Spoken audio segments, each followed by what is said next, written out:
Y'all, welcome back to Kentucky Fried Wargaming, where two guys who aren't qualified to talk about anything talk about a game with hard math and chance. I'm Joe. And I'm John. And we are continuing on our holy crusade of doing a faction focus for every single sub-faction in Warhammer 40k 10th edition. To give you a basic idea and taster of the new indexes, mainly focused to something that is short, concise, easy to digest, and hopefully perfect for new players or returning people. And this is a faction that we've known for a while we were going to have to do. The popularity is through the roof. Yeah. And I think that's for great reason. From the models alone, this is maybe one of the most 40k looking forces that they make. They're also just aesthetically beautiful. Like, so many of these models are good because it's a newer range, so they're just all beautiful. And the art design is just excellent, truly. Yes. And that is the Sisters of Battle, the Adepta Sororitas. Both names are correct, take your pick. And when we go to talk about a faction, we really think fluff and lore matters, because it's what sort of sparks the passion for most people and keeps the flavor running. And this is an army that I think has a bit of misinformation thrown around about it in the form of like jokes and memes. Yeah, that, like, there's a lot of memes about the sisters. Haha, it's just ladies in power armor. It's just Space Marine with bob cut. And I think just patentedly wrong, but also misses a lot of the cool nuance of their fluff. So, like, it's just not a fan, doubly. Like, I think the thing I like about the Sisters of the most is that they're not Space Marines, that they are people. And truly. Like, don't get me wrong, it's neat that they're an all-female gendered faction, but their gender truly kind of doesn't equivalate to why they're cool, right? Mm-hmm. Like, as a force, one of the things that's really, really, really, really, really cool about them is that they genuinely care in this setting.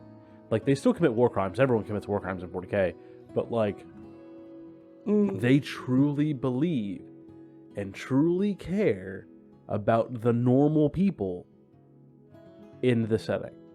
Yeah, because they feel it's their holy duty to do so. Like they feel a compassion for people.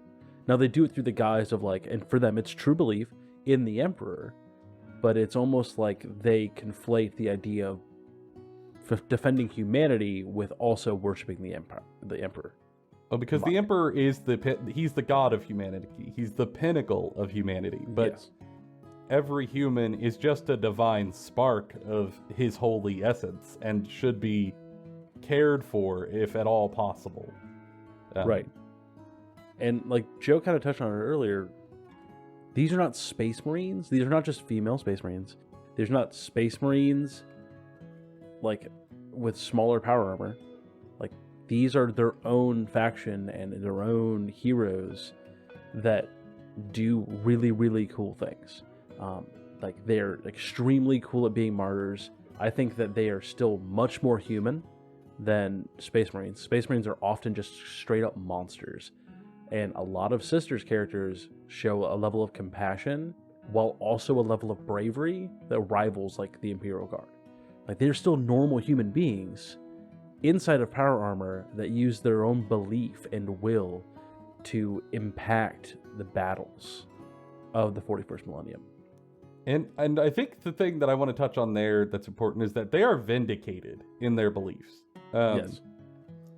Like, in a lot of sci-fi settings, one of the things that sort of is played in and out, and in various different ways, depending on the IP that you're reading, is the idea of religion, and how in many of these settings, like, religion is sort of used as an idea to poke at for mental frameworks that we've developed as cultures that maybe aren't relevant in modern sci-fi settings, depending on your flavor. And for the Sisters, that's not at all true. The Sisters believe in the faith of the Emperor and that he is a god who is working through them on the battlefield and who rewards their fervent service, and they're right. Yeah, they are they can prove it. absolutely right. They have the receipts. It's all right. This whole faction's flavor is doing miracles. They happen to them, in front of them, and for them. And it is hard to say they're wrong when it happens. It's real hard not to believe in Space Jesus when you watch, like, the person you're fighting alongside get exploded and then just come back. Like, there's golden light from the bullet wound, and then they sit up. And they're like, hey, what's up? Want to go to Chili's? And you're like, oh, what? Oh, like, God, I'm going to church on Sunday. They're vindicated. Yeah. And I think what's really cool is that shows on the tabletop. I mean, truly, this army's whole flavor is miracles. And it's like their fundamental army rule, and that's miracle dice. You're going to see this a lot in the data sheets if you go looking around through them. So just get a little comfortable with them. We got it up on the screen. Now, there's a lot of writing there. So, like, don't be intimidated. There's a lot of writing because there's a lot of specification that needs to be made about how this works and when this works and on what rolls. But the core of it is very simple. That if your army is Adepta Sororitas, you gain a miracle dice at the start of each turn and when a unit from your army is destroyed. Because they're martyrs. They're willing to die for this cause. And that willing sacrifice brings power. And when you get one of these miracle dice, you roll it on the table, and a number pops up. Let's say that number's a 5, for an example. You roll it, boom, you got a 5. You take that dice, and you set it off to the side of your board. You now have a miracle dice pool. And you're going to fill that pool as you get more miracle dice as the game goes on.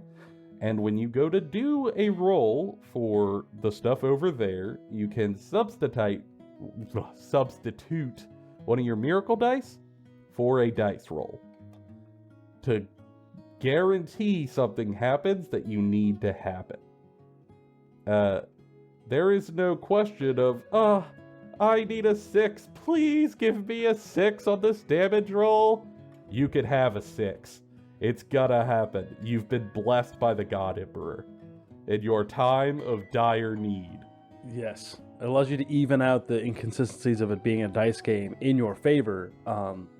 And what I think is the coolest thing I've ever seen with Sisters of Battle is when people use it to just have cool moments. Where they'll hold on to miracle dice to be like, I want this unit to kill that dude because that dude kicked over this puppy orphanage. And run a unit up there, and you're just like, I'm going to turn all those into 6s, and I'm going to murder the guy who kicked the puppies. And that dude, dead. Well, hell with this game. We're holler brawling in the Speedway parking lot. There's no question. You get your ass kicked. And then it happens. It's so good. Yeah. You can just be like, nope, I kick your ass. It's great. I'm going to die after, but it's going to be glorious and for the cause. And speaking of dying after, their other rule... We're pro podcasters. Is the blood of martyrs, and something to know about this. Tea. Oh, sorry, John. Continue. Something that they get to do in the lore all the time is martyr themselves, right? Yes. They willingly do this because to them that is the ultimate symbol of love and affection for your fellow man and the Emperor, to sacrifice yourself for the greater good. Don't you quote that to me? The way that the rule works is that whenever they take less than starting strength, so if you've lost a model on a unit or some wounds on a vehicle, they get a +1 to their hit roll. Cool. Mm-hmm. But if they're less than half, they're really hurt. Increase their strength. Yeah, so as they get more wounded, they're emboldened to push harder. Yes. Which leans very much into them, and it allows you to kind of like early on kind of grind away, get some more miracle dice, and then the end of the game just really like sell it and pull off some like Hail Marys and have the dice to get the Hail Mary to go off and the buffs over here to really push it forward. It's really good. Yeah, I'm a fan. And I think off of that, I'm just going to jump straight into units, because for us, we don't do every single data sheet. There's way too many of them. Go look if you want. But what we want to do is pick a couple that we think are representative of the Force and that tells the story of what this flavor is, what the pitch is, and brings it on home in practicality. And when we're talking about miracles and martyrdom, I immediately think of the angel herself, who is a literal saint of the Emperor, Saint Celestine. You can see her on the screen. Her model looks like a woman with giant angel wings, and she is. She is a literal saint, blessed by the Emperor through faith. Also one of the coolest characters in the modern setting. Just hands down. She is a mover and a shaker, and she is getting stuff done. And she just appears where she is needed for the Emperor's great work. And she is an epic hero, which means she is like a named character. You can't take multiple, you can't give her special stuff, but don't worry, she does not need it. She is fully self-contained. So she shows up with a couple of bodyguards, these flying, highly elite battle sisters who are devoted to her. And they can deep strike. So they can drop onto the field from the sky as they fly in. Or she could just move up the board with a 12-inch movement speed that's pretty friggin' impressive. Yeah. That's a lot of speed with a fly move on top of it. She is a flying missile, essentially. Yeah, I mean, you can see over there, her ardent blade has devastating wounds right off the whip. That's before she's taken any damage to get buffs to her abilities. Rocket 5 attacks, she's hitting on 2s, strength 6, AP -3, which is very rare, and damage 2. So she is going to just sushimi any elite infantry that she gets into battle with through her fervor. And if you do manage to fight back against her, of course, her bodyguards are going to lay down their lives for her to keep her going. And while they're alive, and while they're trying to protect her, she gets a 4-up Feel No Pain ability. Because they are fully dedicated to the cause. Also, their faith is rewarded. She has healing tears, and that when her fellow sisters fall, she cries for them. And her tears are holy enough to bring them back to life. God, that's so cool. It's so good. So they die for her, she brings them back, it's beautiful. And then let's say things go really bad, right? Celestine has her bodyguards drop. She can't bring them back in time. Celestine drops. The sword hits the ground. The first time that happens, you roll a d6. And on a 2-up, she doesn't die. She glows and stands up. Because again, she's a saint, and miracles happen. And she's not done yet. And if that doesn't fully summarize the beauty of the Sisters of Battle, I don't know what does. Yeah, and you're really going to follow up St. Celestine with lots of like line troops.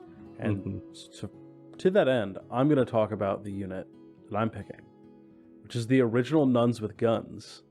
Something that you're going to take plenty of in this army, and that is a Battle Sister Squad. The basic heart of this force. Yeah. So Battle Sister Squad is very similar to other squads of infantry in other forces, but they fill a unique niche, and that you can fully customize them out with a bunch of different stuff like melta guns, flamers, heavy bolters, give them bolters, all sorts of stuff. But they also are still only T3, so they're not extremely tough. But they still have a 3-up save, which means that they're really good to bring a bunch in your army without it costing too much. You're allowed to like swarm the board and kind of put stuff where you need them. And they're not going to just die to a stiff breeze, right? But there's a lot of other abilities on this card. The big one that you really need to worry about, and I think is a major purpose for this squad, is you want to put them on an objective, and you want to keep them on that objective as much as possible. Yeah. Because they're going to use that Defenders of the Faith ability to generate more miracle dice by holding that objective. So if you're on 3 objectives of 3 Battle Sister squads, you're generating 3 miracle dice a turn. Which means you can use... so good. So good. And you can use your other units with those miracle dice. Meaning that these miracles are going to start popping up all over the place. I think it's a must. I think you have to bring it. I don't think I've ever seen a sisters list without at least one squad of them, and usually multiple minimum size squads so that more squads die and give you more miracle dice. Absolutely, yeah. You know, like the Sisters of Battle Squad is kind of like a Chevy C10. Like, it's not flashy, but it does the work. It's tough enough to get through, and it's also customizable enough that you're not going to really run into problems trying to make it do something you want. It's simple, it's effective. And them plus some of these heroes? Very good. Wow. This is a very deep book. Like, there's a lot here to combo around and build around. This is a very big force. Yeah, if you like list tinkering, there's a lot of game to play with here. But before we go, we always like to leave these faction focuses in case you really want to play this faction with a little bit of advice on how to play it on the tabletop and to pick it up and learn it if it's kind of calling to you. To ease your learning process, because sometimes it can be hard to learn a new force. And I think for me, is that for Adepta Sororitas, the skill I've seen in my friends who play it over time are people who learn how to get the most out of their miracle dice all of the time. You know, when you're first learning, you're probably going to blow some on stuff that's not actually worthwhile. Other times, you're going to leave them sitting in the dice tray, and maybe you don't use all of them before you lose the game and it's over. So, very quickly, look for opportunities to use those dice and see when it's worth it and when it's not. And once you learn how to work with what you got, whatever you rolled, you're really gonna tune up your play experience. Because that's, for me, I think, where the skill manifests over time. Yeah, for sure. And in a similar vein, my tip is also about miracle dice, right? It's your core mechanic. It's what really defines you from other factions. And so lean into that. Make sure you have a plan for generating more miracle dice.